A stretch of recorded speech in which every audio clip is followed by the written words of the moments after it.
there's a pre-filter in place that people who are sensitive tend to gravitate towards these types of teachings. So because they feel energy naturally, they want to understand it. So they're going to enroll in a Qigong class, and their intuition is going to guide them into it very, very, very fast. People who don't feel much tend not to. If they go to a Qigong class, go, oh, I don't really get it, I don't feel it, and they stop. So there's a built-in filter for people who are sensitive. This sensitivity has nothing to do with willpower, has nothing to do with sheepishness, it has nothing to do with being a leader or a follower. It doesn't profile that way. Because it's actually really difficult to focus your will in this way, it usually attracts people who are very, very willful in the end. Because anyone who's sensitive can start, but they won't stick at it because if they don't have a strong mind. It takes a different type of mental tenacity to do this for long term. So you start off with a pre-filter of sensitive people, and long-term practices are strong-willed people, because you have to have that type of personality, that fire in your mind to concentrate in this way. There's a type of exhaustion that takes place when you're concentrating on energy. It's like using a muscle a person's never used before.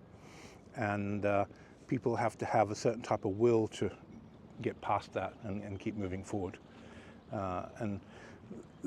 All these training models, any one that you're going to do, it's a good idea to map it in your journal or on the wall, and to contemplate it the night before you train, and the next morning when you train it, it's all framed out in your mind. Okay, I'm going to go through these 1, 2, 3, 9, 10, 12, 20 stages to do an internal energy framework, and then you just train them because they're fresh in your mind, and you see the bigger picture of where it's going.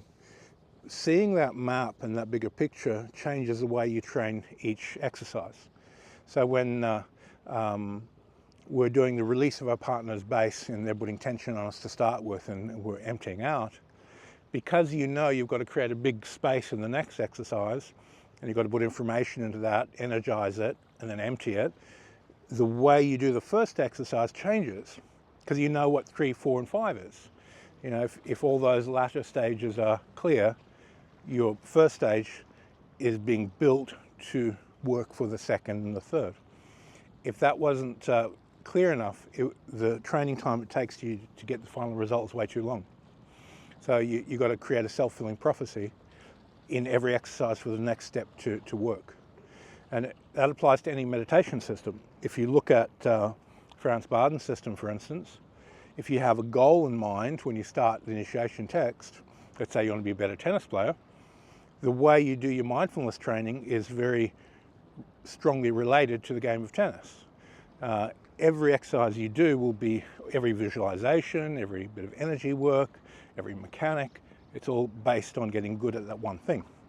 And knowing that from the moment you start initiation makes you get success and achieve the goal. If the person, yeah, I'll have a try at this book, and they just read step 1, guaranteed failure. They're not going to succeed just doing step 1 without knowing step 2 to 10 and having a goal in mind of what step 10 actually is.